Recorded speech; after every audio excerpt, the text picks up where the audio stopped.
If you use Codex every day, reset credits are easy to forget about until they are almost gone. So I wired mine into Home Assistant. This dashboard now shows how many Codex reset credits are available, when the next one expires, and whether any of them are inside my 7-day warning window. The data source is the same basic idea as Max Steiny's Codex usage project. Get the reset credit data as JSON, normalize the expiration time, and calculate days remaining.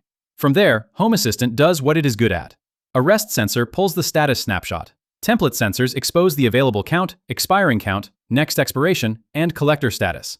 Then, the important part. A Home Assistant repair is created when an available reset credit is within 7 days of expiration. And it doesn't disappear just because one collection failed. The repair only clears after a successful snapshot shows that the expiring reset is gone. That is the difference between a notification and a reliable operational reminder.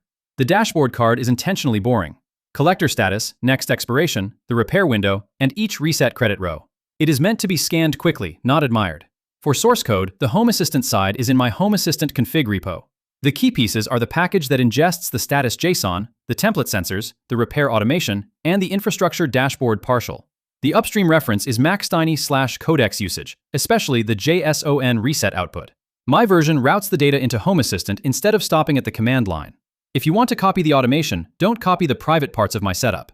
Copy the automation flow, JSON status endpoint, REST sensor, template sensors, dashboard card, and a repair that only clears after a good snapshot.